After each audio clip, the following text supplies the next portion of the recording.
So Anderson .Paak and Knowledge finally dropped their long-anticipated collaborative effort, Why Lot. I'm sorry if this thing kind of looks ridiculous. I'm just trying to hear and listen to myself because sometimes I know that the microphone can go full ear rape mode and I don't want to destroy you guys' eardrums. So sorry about if it looks kind of weird.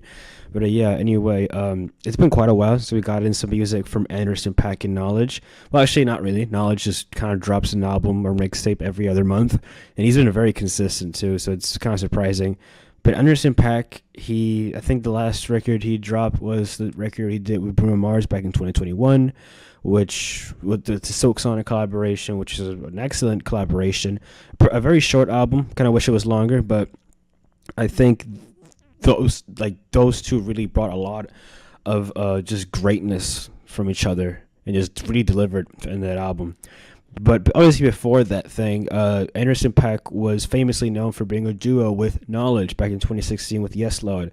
And I think that record is easily one of the most creative, innovative R&B projects of the past decade. I seriously think that just the beats that Knowledge has in his arsenal, he's obviously produced for so many other artists, especially in Pimp and Butterfly, and he has one of my favorite beats on that album. I think he produced Mama, which was one of the songs he had in Pimp and Butterfly. An amazing beat, honestly.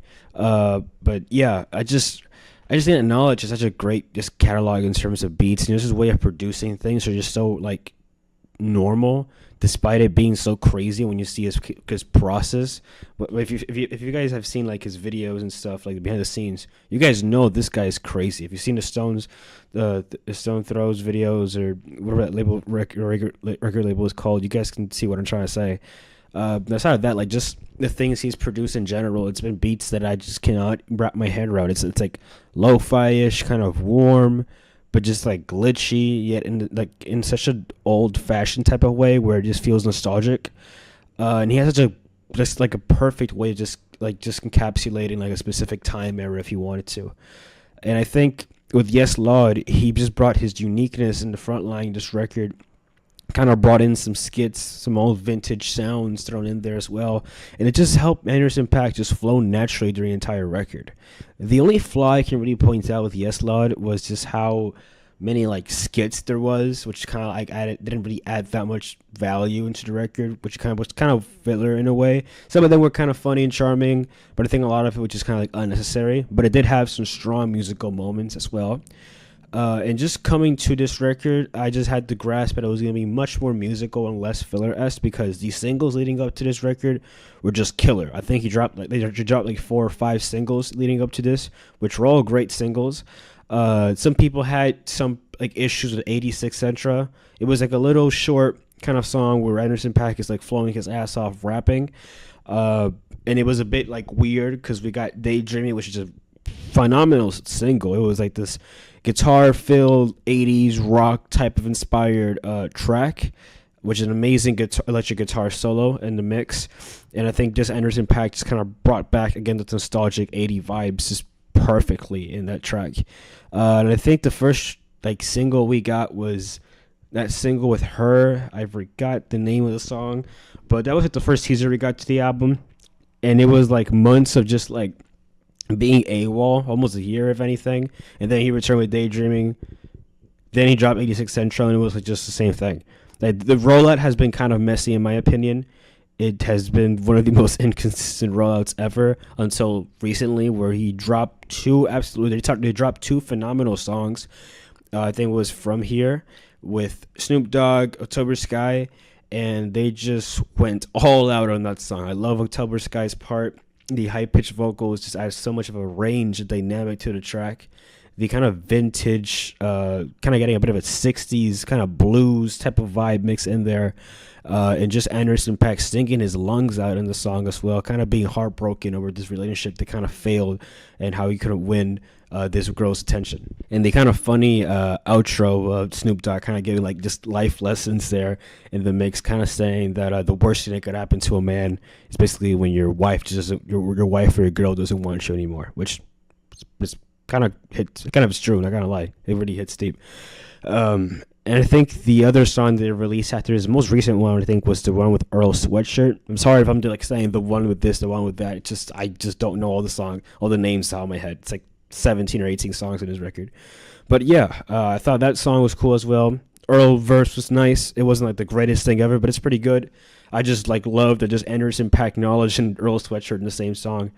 But overall, that song was just such a nice like blend. You know, it had hip hop flavors there. It had just a nice R&B kind of jazzy thing going on. Not as jazzy as some other tracks in the album, that I will get into. But it was nice. You know, it was a nice teaser of what we were going to expect in that album. And yeah, the album dropped, and I gotta say, Why Lord is probably a better album than Yes Lord. I would say it's a much more musical record. It barely has any skits. I think the only sort of interlude there is in this record is still instrumental by Knowledge, and that's I think the only skits we really get in the entire record. But I like it because even the interlude, it's like Knowledge kind of putting a stamp on this album, kind of like letting you know that this is a Knowledge produced album, similar to like how Madlib kind of leaves his like a style of like beats, or sometimes uses skits, old school skits when he's producing his record. Same thing with Alchemist as well. It's like, I just love how they like leave their stamp on the albums, letting you know that this is definitely produced by them. And Knowledge is a very like significant and iconic, unique way of showing it with these like very jazzy old school melodies, or just samples from like trumpets or horns or saxophones into the mix, which is like something only that Knowledge could find. I don't know how he finds these samples. It's honestly incredible. But yeah, seriously, Why Lord is the same old, just like relationship heartbroken type of theme. But it seems like he's a bit more, it seems that Anderson .Paak is a bit more like mature age in this album, in the sense that he's kind of recognizing his own flaws and just saying, I'm too old for this, basically. And I just like have to kind of move on from this shenanigan of just like chasing other women. And I should just kind of be with myself at this point. I gotta focus more on myself than I should on other people, which is how the album ends with the Earl Sweatshirt track I was mentioning, which is I think titled Move On. It's just him saying, you know what, I'm just gonna move on. I'm too old for this. I don't want to keep on continuing with this. But aside the narrative that there's in this record, which isn't like a huge narrative or something, there's just so many like great moments in this album. I think the track Move On, I'm sorry, that track is called WalkOnBy. I confused it with another song called Move On, which is still an excellent song. I think Move On, which is actually like introduced, let's say the third track on this album, kind of looking at the track list here, and it's such a smooth, like elegant song. This nice guitar playing in the background, a very catchy hook. Just him just saying he's gonna keep on trying, he's just gonna keep on hoping, he's kind of moving on through the storm in this case. It's kind of ironic because he's kind of introducing this thing much before we get to the more serious topics, but it's okay. I really love the track KeepHer with Thundercat. The way Thundercat says bitch on this song is honestly incredible.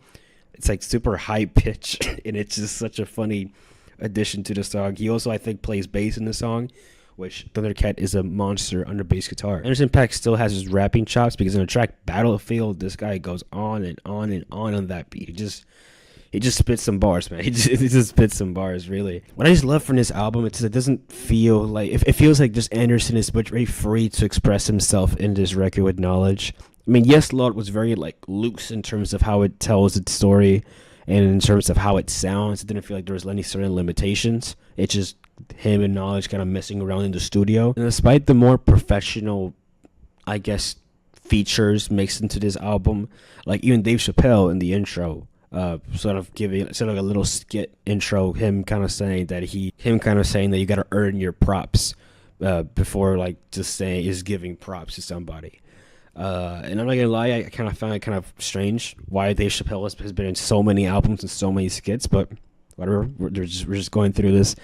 But yeah, I just think that it's really interesting how this album just kind of flows and works. Again, it just feels like they're just like packing and Knowledge just messing around in the studio, kind of just throwing some occasional bars. Most of the time he's singing his ass off on this album, and Knowledge is just sitting there just making whatever he wants to make, really. There's a song in here that I wish didn't have this like high pitch that it had. It's one of the last couple of songs where Anderson .Paak is kind of rapping on the song and like singing mostly, and it has this absolutely like glorious vocal choir type of sample playing in the background to mix, but it just I think the high pitch is way too distracting, and I think the intention was to make it sound like he's part of the sample. but I think there's just too many things going around me for me to personally enjoy it. Maybe if it was like a song for a personal knowledge album, I would enjoy it, but in this case, I kind of prefer just him being his own natural element, if that makes sense. The track featuring Charlie Wilson was a very interesting take. It's very short, but Charlie Wilson, man, this guy can never fail when it comes to delivering some glorious vocals. And it's kind of like the general vibe that I got from this album, that it's like, it has a lot of short tracks. It only has like a short, like 40-minute runtime, 44, and it's like 19 tracks. Usually that'll be much longer. But since considering this knowledge we're talking about, he loves to keep his beats short, loves to keep the song structure just very short. And Pac kind of understands the assessment, and he just kind of flows with it. And I just think, again, it's just incredible the way that these two have such a great chemistry between each other. I think the tracks with Ray Kelly, which she or they are listed like twice in this album, I think they do a great job in this record.